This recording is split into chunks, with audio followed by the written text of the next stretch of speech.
ನಮಸ್ಕಾರ. ಮುಖ್ಯಾಂಶಗಳು. ಬ್ಯಾಂಕಿಂಗ್ ಕ್ಷೇತ್ರದಲ್ಲಿ ಆಧುನಿಕ ತಂತ್ರಜ್ಞಾನ ಅಳವಡಿಕೆಯಿಂದ ಕಾಳಧನ ನಿಗ್ರಹ ಸಾಧ್ಯ, ಪ್ರಧಾನಿ ಅಭಿಮತ. ಸಂವಿಧಾನದಲ್ಲಿರುವಂತೆ ಪ್ರಸಕ್ತ ಮೀಸಲಾತಿ ನೀತಿಗೆ ಬಿಜೆಪಿ ಬೆಂಬಲ, ಅಮಿತ್ ಶಾ. ಮುಂದಿನ ವರ್ಷ ಸುಸ್ಥಿರ ಮರಳು ಗಣಿಗಾರಿಕೆ ನೀತಿ ಜಾರಿ, ಪ್ರಕಾಶ್ ಜಾವಡೇಕರ್.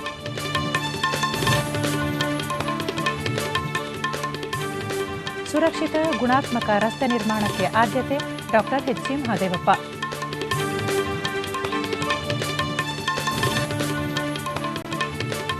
ವಾರ್ತೆಗಳ ವಿವರ. ಗ್ರಾಮೀಣ ಪ್ರದೇಶದಲ್ಲಿ ಬ್ಯಾಂಕಿಂಗ್ ಜಾಲ ವಿಸ್ತರಣೆಯಿಂದ ದೇಶದ ಅರ್ಥವ್ಯವಸ್ಥೆ ಸದೃಢಗೊಳ್ಳಲಿದೆ ಎಂದು ಪ್ರಧಾನಿ ನರೇಂದ್ರ ಮೋದಿ ದೆಹಲಿಯಲ್ಲಿಂದು ಹೇಳಿದ್ದಾರೆ. ಐಡಿಎಫ್ಸಿ ಬ್ಯಾಂಕ್ನ ಮೊದಲ ಶಾಖೆ ಉದ್ಘಾಟಿಸಿದ ಅವರು, ನಮ್ಮ ದೇಶದ ಗ್ರಾಮಗಳ ಸಂಪೂರ್ಣ ಸಾಮರ್ಥ್ಯವನ್ನು ನಾವಿನ್ನೂ ಅರಿತುಕೊಂಡಿಲ್ಲ. ನಮ್ಮ ಗ್ರಾಮಗಳು ಅತಿದೊಡ್ಡ ಪ್ರಗತಿ ಕೇಂದ್ರಗಳಾಗುವ ಅವಕಾಶ ಸಾಕಷ್ಟಿದೆ ಎಂದು ಹೇಳಿದರು. ಬ್ಯಾಂಕಿಂಗ್ ವಲಯ ಸಂಪೂರ್ಣ ಬದಲಾವಣೆಯ ಹಾದಿಯಲ್ಲಿದ್ದು, ತಂತ್ರಜ್ಞಾನದ ನೆರವಿನಿಂದ ಕರೆನ್ಸಿ ರಹಿತ ವಹಿವಾಟು ಸಾಧ್ಯವಾಗಿದೆ. ಈ ಮೂಲಕ ಕರೆನ್ಸಿ ಮುದ್ರಣ ಕ್ರಮೇಣ ಕಡಿಮೆಯಾಗುವ ಜೊತೆ ಕಪ್ಪು ಹಣದ ಸಮಸ್ಯೆಯೂ ಗಣನೀಯವಾಗಿ ಇಳಿಮುಖವಾಗಲಿದೆ ಎಂದರು. ಗ್ರಾಮೀಣ ಪ್ರದೇಶದಲ್ಲಿ 25% ಶಾಖೆಗಳನ್ನು ತೆರೆಯುವ ಷರತ್ತಿನ ಮೇಲೆ ಬ್ಯಾಂಕ್ ಆರಂಭಕ್ಕೆ ಅನುಮತಿ ನೀಡುವ ನಿಯಮ ರೂಪಿಸಲಾಗಿದೆ. ಗ್ರಾಮೀಣ ಪ್ರದೇಶದತ್ತ ಮುಖ ಮಾಡಬೇಕೆಂಬುದು ಐಡಿಎಫ್ಸಿ ಬ್ಯಾಂಕ್ನ ಉದ್ದೇಶವಾಗಿದೆ ಎಂದು ಅವರು ನುಡಿದರು. सेक्टर और हिसाब ठीक हो जाएगा भी एग्रीकल्चर सेक्टर को दे दिया. इससे हमें बाहर आना है. हम एक सामान्य एग्रीकल्चरिस्ट को या गांव को ध्यान में रख करके या 2-4-10 गांव के बीच में कोल्ड स्टोरेज कैसे बने, वेयर हाउसिंग की व्यवस्था कैसे हो, उसमें बैंकिंग कैसे हो, हम वैल्यू एडिशन में कैसे मदद कर सकते हैं. हम सिर्फ एग्रीकल्चर सेक्टर को पकड़ें. आज मैं समझता हूं कि इतनी संभावनाएं पड़ी हुई है. ಕೇಂದ್ರ ಹಣಕಾಸು ಸಚಿವ ಅರುಣ್ ಜೇಟ್ಲಿ ಹಾಗೂ ರಾಜ್ಯ ಸಚಿವ ಜಯಂತ್ ಸಿನ್ಹಾ ಉಪಸ್ಥಿತರಿದ್ದರು. ಹಿರಿಯ ಸಂಶೋಧಕ ಎಂಎಂ ಕಲಬುರ್ಗಿ ಹತ್ಯೆ, ದಾದ್ರಿ ಘಟನೆ ಸೇರಿದಂತೆ ವಿವಿಧ ಪ್ರಕರಣಗಳಿಗೆ ತಮ್ಮ ಪಕ್ಷವನ್ನು ದೂರುವುದು ಸರಿಯಲ್ಲ ಎಂದು ಬಿಜೆಪಿ ಅಧ್ಯಕ್ಷ ಅಮಿತ್ ಶಾ ಪಾಟ್ನಾದಲ್ಲಿಂದು ಹೇಳಿದ್ದಾರೆ. ದಾದ್ರಿ ಘಟನೆ ನಡೆದ ಉತ್ತರ ಪ್ರದೇಶದಲ್ಲಿ ಸಮಾಜವಾದಿ ಪಕ್ಷದ ಸರ್ಕಾರ ಇದ್ದರೆ, ಸಂಶೋಧಕ ಕಲಬುರ್ಗಿ ಹತ್ಯೆ ನಡೆದ ಕರ್ನಾಟಕದಲ್ಲಿ ಕಾಂಗ್ರೆಸ್ ಸರ್ಕಾರ ಇದೆ. ಕಾನೂನು ಮತ್ತು ಸುವ್ಯವಸ್ಥೆ ರಾಜ್ಯಗಳ ವಿಷಯವಾಗಿದೆ ಎಂದರು. ಸಂವಿಧಾನಕ್ಕನುಗುಣವಾಗಿ ಈಗಿರುವ ಮೀಸಲಾತಿ ನೀತಿಯನ್ನೇ ಬಿಜೆಪಿ ಬೆಂಬಲಿಸುತ್ತದೆ. ಪರಿಶಿಷ್ಟ ಜಾತಿ ಮತ್ತು ಪಂಗಡ ಸೇರಿದಂತೆ ವಿವಿಧ ಶೋಷಿತ ಸಮುದಾಯಗಳ ಮೀಸಲಾತಿಗೆ ತಮ್ಮ ಪಕ್ಷ ಬದ್ಧವಾಗಿದೆ ಎಂದು ಅವರು ಹೇಳಿದರು. ಆರ್ಎಸ್ಎಸ್ ಮುಖ್ಯಸ್ಥ ಮೋಹನ್ ಭಾಗವತ್ ಮೀಸಲಾತಿ ಕುರಿತು ನೀಡಿದ ಹೇಳಿಕೆ ಹಿನ್ನೆಲೆಯಲ್ಲಿ ಅವರು ಈ ಸ್ಪಷ್ಟನೆ ನೀಡಿದರು.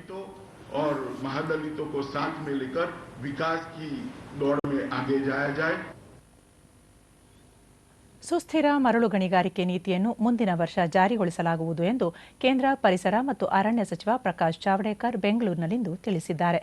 ಬೆಂಗಳೂರಿನ ಕೆರೆಗಳ ಅಭಿವೃದ್ಧಿ ಮತ್ತು ಸಂರಕ್ಷಣೆ ಸಂಬಂಧ ನಡೆದ ಉನ್ನತ ಮಟ್ಟದ ಸಭೆ ಬಳಿಕ ಅವರು, ಸುಸ್ಥಿರ ಮರಳು ನೀತಿಯ ಕರಡು ಅಧಿಸೂಚನೆಯನ್ನು ಈಗಾಗಲೇ ಹೊರಡಿಸಲಾಗಿದ್ದು, ಸಾರ್ವಜನಿಕರ ಅವಗಾಹನೆಗೆ ಅದು ಲಭ್ಯವಿದೆ. ಇದರ ಅನ್ವಯ ಉಪಗ್ರಹ ಛಾಯಾಚಿತ್ರ ಮೂಲಕ ಲಭ್ಯವಿರುವ ಮರಳು ನಿಕ್ಷೇಪ ಆಧರಿಸಿ ಸಂಗ್ರಹದ ಮೇಲೆ ನಿಗಾ ಇಡಲಾಗುವುದು ಹಾಗೂ ಗುತ್ತಿಗೆದಾರರು ಯಾವುದೇ ಅಕ್ರಮ ಎಸಗದಂತೆ ಕಡಿವಾಣ ಹಾಕಲಾಗುವುದು ಎಂದರು.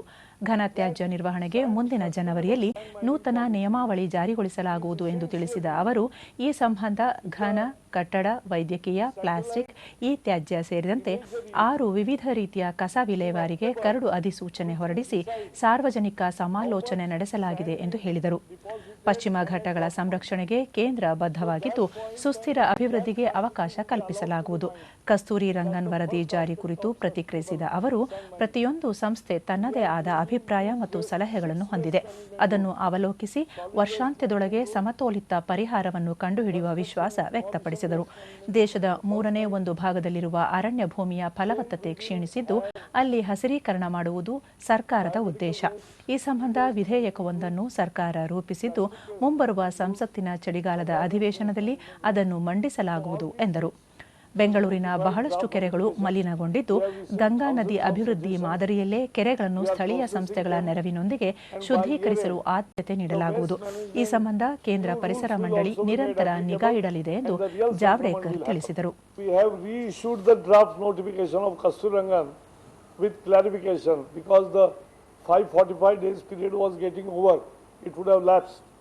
So we have revised the notification, so Next month the period will be over. If we receive, we are processing all the state proposals.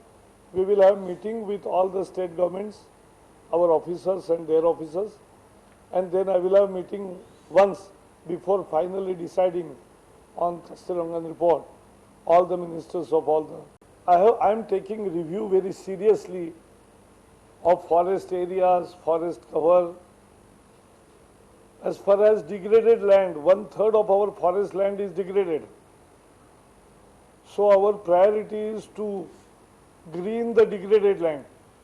So we have introduced the Campa Bill Compensatory Afforestation Fund, which is 40,000 crore rupees. Rusting in banks, we want to put that into the fields and give it to the states for afforestation. And therefore, I have introduced the bill and I hope all parties will support, and in winter session of parliament that will get passed.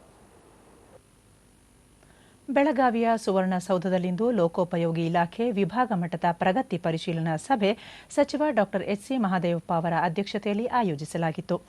ಬಳಿಕ ಮಹದೇವಪ್ಪ ರಾಜ್ಯದಲ್ಲಿ ಸುರಕ್ಷಿತ ಹಾಗೂ ಗುಣಾತ್ಮಕ ರಸ್ತೆಗಳ ನಿರ್ಮಾಣಕ್ಕೆ ಸರ್ಕಾರ ಆದ್ಯತೆ ನೀಡಿದೆ ಎಂದು ತಿಳಿಸಿದರು. ರಾಜ್ಯ ಸರ್ಕಾರ ಕಟ್ಟಡ ನಿರ್ಮಾಣದಲ್ಲಿ ಕೃತಕ ಮರಳು ಬಳಕೆಗೆ ಹೆಚ್ಚಿನ ಆದ್ಯತೆ ನೀಡುತ್ತಿದ್ದು ಅಕ್ರಮ ಮರಳು ಗಣಿಗಾರಿಕೆ ತಡೆಗೆ ಕಠಿಣ ಕ್ರಮ ತೆಗೆದುಕೊಳ್ಳುತ್ತಿದೆ ಎಂದರು. ಇನ್ನು ಉಳಿದಿರೋ 65 ಭರವಸೆಗಳನ್ನ ಉಳಿದಿರೋ 2.5 ವರ್ಷದಲ್ಲಿ ಈಡೇರಿಸಿ ಜನರಿಗೆ ಮಾತನ್ನು ಕೊಟ್ಟು ಉಳಿಸ್ಕೊಂಡು ಆಡದಂತೆ ನಡೆದಂತ ಸರ್ಕಾರ ಅಂತ ಹೇಳಿಸ್ಕೊಂಡು ರಾಜ್ಯ ಅಭಿವೃದ್ಧಿ ಮಾಡ್ತೀವಿ. ರಾಜೀವ್ ಗಾಂಧಿ ಚೈತನ್ಯ ಯೋಜನೆಯಡಿ ಸ್ವ ಉದ್ಯೋಗ ಕೈಗೊಳ್ಳುವ ಯುವಜನರಿಗೆ ಸಾಲ ಒದಗಿಸಲು ಗ್ರಾಮೀಣಾಭಿವೃದ್ಧಿ ಮತ್ತು ಪಂಚಾಯತ್ ರಾಜ್ ಇಲಾಖೆ ಹಾಗೂ ಕರ್ನಾಟಕ ವಿಕಾಸ ಗ್ರಾಮೀಣ ಬ್ಯಾಂಕ್ ನಡುವಿನ ಒಡಂಬಡಿಕೆ ಸಮಾರಂಭಕ್ಕೆ ಮುಖ್ಯಮಂತ್ರಿ ಸಿದ್ದರಾಮಯ್ಯ ಬೆಂಗಳೂರಿನಲ್ಲಿಂದು ಚಾಲನೆ ನೀಡಿದರು. ನಂತರ ಅವರು ರಾಜೀವ್ ಗಾಂಧಿ ಚೈತನ್ಯ ಯೋಜನೆ ಒಂದು ವಿಶಿಷ್ಟ ಕಾರ್ಯಕ್ರಮವಾಗಿದ್ದು 2013-14ನೇ ಸಾಲಿನಲ್ಲಿ ಜಾರಿಗೆ ತರಲಾಗಿದೆ. ಗ್ರಾಮೀಣ ಪ್ರದೇಶದ ಯುವಜನರನ್ನು ಉದ್ಯಮಶೀಲರನ್ನಾಗಿ ಮಾಡುವುದು ಹಾಗೂ ಗುಡಿ ಕೈಗಾರಿಕೆಗಳಿಗೆ ಉತ್ತೇಜನ ನೀಡುವುದು ಈ ಯೋಜನೆಯ ಮುಖ್ಯ ಉದ್ದೇಶ ಎಂದರು.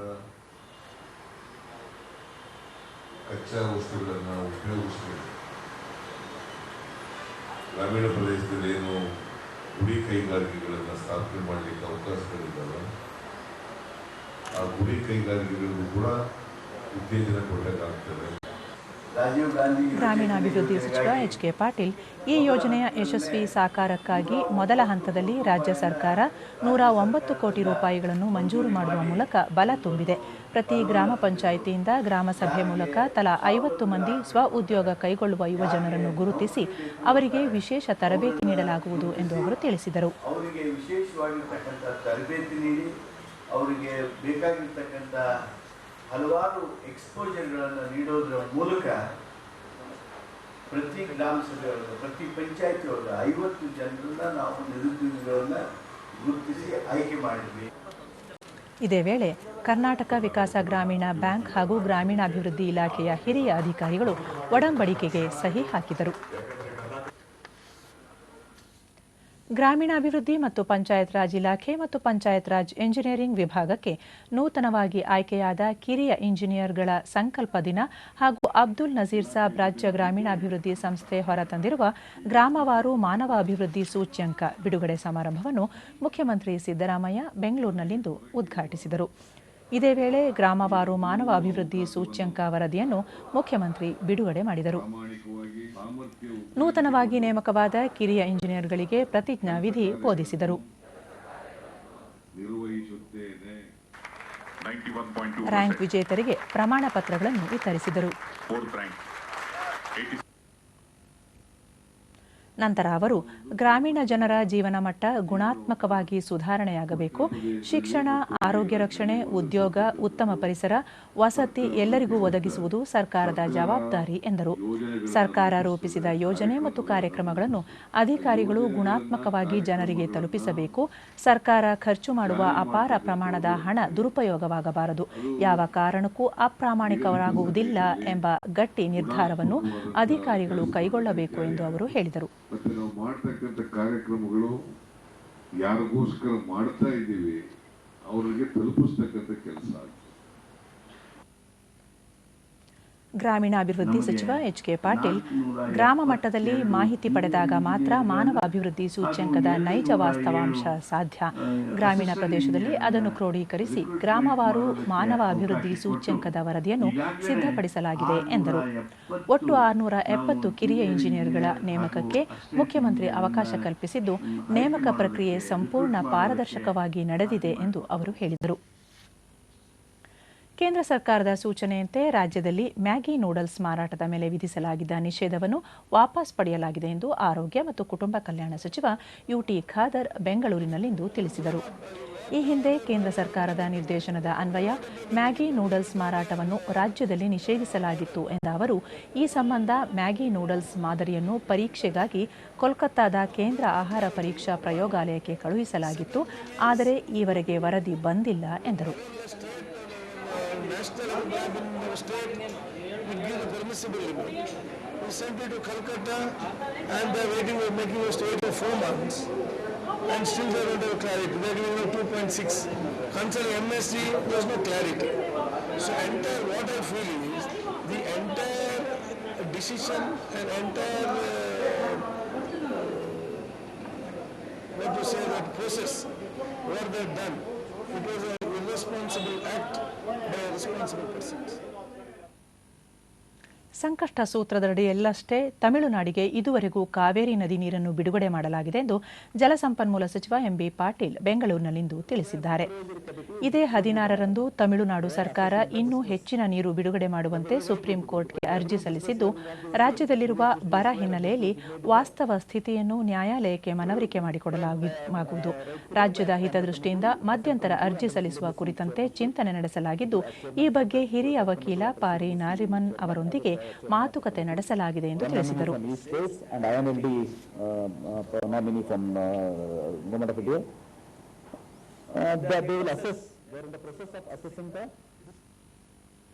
ಎರಡ್ 2015ರ ದಸರಾ ಕವಿಗೋಷ್ಠಿಗೆ ಕವಯಿತ್ರಿ ಡಾಕ್ಟರ್ ಲತಾ ರಾಜಶೇಖರ್ ಮೈಸೂರಿನಲ್ಲಿಂದು ಚಾಲನೆ ನೀಡಿದರು.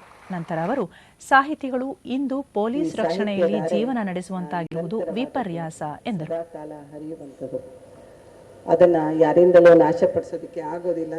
ಅದನ್ನು ನಾವು ನೆನಪಿನಲ್ಲಿ ಇಟ್ಕೊಳ್ಬೇಕು. ನಾವು ಅಂದರೆ ಇಂತಹ ಕ್ರೂರವಾದ ಕ್ರಮಗಳನ್ನು ಕೈಗೊಳ್ಳುವಂಥ ವ್ಯಕ್ತಿಗಳು ಇದನ್ನು ನೆನಪಿಟ್ಕೊಳ್ಬೇಕು. ಲೇಖಕರನ್ನು ಹತ್ಯೆ ಮಾಡಬಹುದು, ಆದರೆ ಅವರ ಲೇಖನಿಯನ್ನು ಹತ್ಯೆ ಮಾಡೋದಕ್ಕೆ ಎಂದಿಗೂ ಸಾಧ್ಯವಿಲ್ಲ ಅನ್ನೋದು ಒಂದು ಸರ್ವಕಾಲಿಕ ಸತ್ಯ. ಅದನ್ನು ನೆನಪಿನಲ್ಲಿ ಇಟ್ಕೊಳ್ಬೇಕು. ಈಗಾಗಲೇ ದೇಶಾದ್ಯಂತ ಲೇಖಕರು ಅನೇಕ ರೀತಿಯ ಪ್ರತಿಭಟನೆಗಳನ್ನು ಮಾಡ್ತಾ ಇದ್ದಾರೆ. ಸರ್ಕಾರವು ಕೂಡ ಸೂಕ್ತ ಕ್ರಮವನ್ನು ಕೈಗೊಂಡಿದೆ. 7-8 ತಂಡಗಳನ್ನು ರಚಿಸಿ ಅದರ ಬಗ್ಗೆ ನಿರಂತರವಾಗಿ ಕಾರ್ಯವನ್ನು ಮಾಡ್ತಾ ಇದ್ದಾರೆ. ಹಾಗಾಗಿ ಮಗದಷ್ಟು ಒತ್ತಡ ಹೇರುವ ಬದಲು ಸರ್ಕಾರದ ಜೊತೆ ನಾವು ಪೂರಕವಾಗಿ ಸ್ಪಂದಿಸಿದರೆ ಬಹುಶಃ ಒಳ್ಳೆಯದು ಅಂತ ನನ್ನ ಭಾವನೆ. ಈ ಸಂದರ್ಭದಲ್ಲಿ ವಿವಿಧ ಕವಿಗಳು ಕವನ ವಾಚನ ನಡೆಸಿಕೊಟ್ಟರು. ತಮ್ಮ ನಿವೃತ್ತಿ ನಂತರ 2 ವರ್ಷಗಳ ಒಳಗೆ ಯಾವುದೇ ಸರ್ಕಾರೇತರ ಸಂಸ್ಥೆ ಅಥವಾ ಖಾಸಗಿ ಕಂಪನಿಗಳಿಗೆ ಸೇರಲು ಅನುಮತಿ ಕೋರುವ ಸಂದರ್ಭದಲ್ಲಿ ಸರ್ಕಾರಕ್ಕೆ ಸುಳ್ಳು ಮಾಹಿತಿ ನೀಡುವ ಪಿಂಚಣಿದಾರರು ಇನ್ನು ಮುಂದೆ ಕ್ರಿಮಿನಲ್ ಮೊಕದ್ದಮೆ ಎದುರಿಸಬೇಕಾಗಬಹುದು.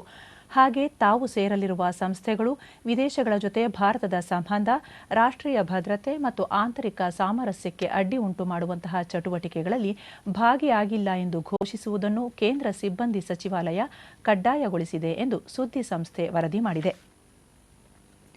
ದಕ್ಷಿಣ ಆಫ್ರಿಕಾ ವಿರುದ್ಧದ ಉಳಿದೆರಡು ಏಕದಿನ ಪಂದ್ಯಗಳಲ್ಲಿ ಆಡಲಿರುವ ಭಾರತ ಕ್ರಿಕೆಟ್ ತಂಡಕ್ಕೆ ಕರ್ನಾಟಕದ ವೇಗದ ಬೌಲರ್ ಶ್ರೀನಾಥ್ ಅರವಿಂದ್ ಆಯ್ಕೆಯಾಗಿದ್ದಾರೆ. ದೆಹಲಿಯಲ್ಲಿಂದು ನಡೆದ ಸಂದೀಪ್ ಪಾಟೀಲ್ ನೇತೃತ್ವದ ಆಯ್ಕೆ ಸಮಿತಿ ಸಭೆಯಲ್ಲಿ ಇನ್ನೋರ್ವ ವೇಗಿ ಉಮೇಶ್ ಯಾದವ್ ಬದಲಿಗೆ ಶ್ರೀನಾಥ್ ಅರವಿಂದ್ ಆಯ್ಕೆ ಮಾಡಲಾಗಿದೆ ಎಂದು ಬಿಸಿಸಿಐ ಕಾರ್ಯದರ್ಶಿ ಅನುರಾಗ್ ಠಾಕೂರ್ ತಿಳಿಸಿದರು. ದಕ್ಷಿಣ ಆಫ್ರಿಕಾ ವಿರುದ್ಧದ ಮೊದಲೆರಡು ಟೆಸ್ಟ್ ಪಂದ್ಯಗಳಲ್ಲಿ ಆಡಲಿರುವ ಭಾರತ ತಂಡಕ್ಕೆ ಆಲ್ರೌಂಡರ್ ರವೀಂದ್ರ ಜಡೇಜಾ ವಾಪಸ್ಸಾಗಿದ್ದಾರೆ. ಆರ್ ರವಿಚಂದ್ರನ್ ತಂಡದಲ್ಲಿ ಸ್ಥಾನ ಪಡೆದಿಲ್ಲ. ಉಳಿದಂತೆ ತಂಡದಲ್ಲಿ ಯಾವುದೇ ಬದಲಾವಣೆಯಾಗಿಲ್ಲ. 5 ಪಂದ್ಯಗಳ ಏಕದಿನ ಸರಣಿಯಲ್ಲಿ ದಕ್ಷಿಣ ಆಫ್ರಿಕಾ ಈಗಾಗಲೇ 2-1 ಮುನ್ನಡೆ ಸಾಧಿಸಿದ್ದು, ಮುಂದಿನ 2 ಪಂದ್ಯಗಳು ಚೆನ್ನೈ ಮತ್ತು ಮುಂಬೈನಲ್ಲಿ ನಡೆಯಲಿವೆ. ನವೆಂಬರ್ 5ರಂದು ಮೊಹಾಲಿಯಲ್ಲಿ ಮೊದಲ ಟೆಸ್ಟ್ ನಡೆಯಲಿದೆ. ಉಳಿದ ಟೆಸ್ಟ್ ಪಂದ್ಯಗಳನ್ನು ಬೆಂಗಳೂರು, ನಾಗ್ಪುರ ಮತ್ತು ದೆಹಲಿಯಲ್ಲಿ ಆಯೋಜಿಸಲಾಗಿದೆ. ಕೊನೆಯಲ್ಲಿ ಮತ್ತೊಮ್ಮೆ ಮುಖ್ಯಾಂಶಗಳು. ಬ್ಯಾಂಕಿಂಗ್ ಕ್ಷೇತ್ರದಲ್ಲಿ ಆಧುನಿಕ ತಂತ್ರಜ್ಞಾನ ಅಳವಡಿಕೆಯಿಂದ ಕಾಳಧನ ನಿಗ್ರಹ ಸಾಧ್ಯ, ಪ್ರಧಾನಿ ಅಭಿಮತ. ಸಂವಿಧಾನದಲ್ಲಿರುವಂತೆ ಪ್ರಸಕ್ತ ಮೀಸಲಾತಿ ನೀತಿಗೆ ಬಿಜೆಪಿ ಬೆಂಬಲ, ಅಮಿತ್ ಶಾ. ಮುಂದಿನ ವರ್ಷ ಸುಸ್ಥಿರ ಮರಳು ಗಣಿಗಾರಿಕೆ ನೀತಿ ಜಾರಿ, ಪ್ರಕಾಶ್ ಜಾವಡೇಕರ್.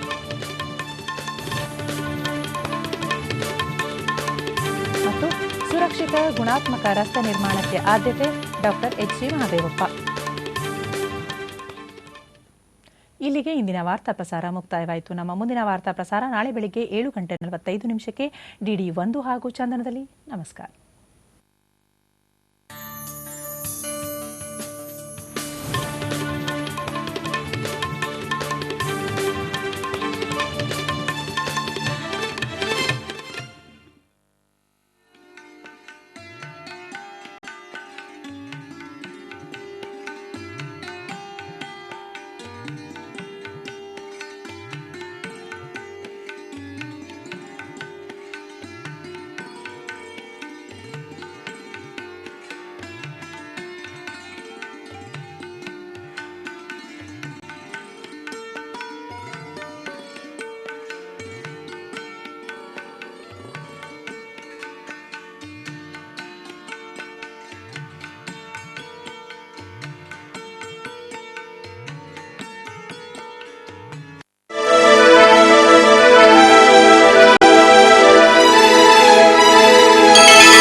ಬಾರಿಸು ಕನ್ನಡ ಡಿಂಡಿಮವ, ದೂರದರ್ಶನ ಚಂದನ. ಇದು ಕನ್ನಡ ವಾಹಿನಿ.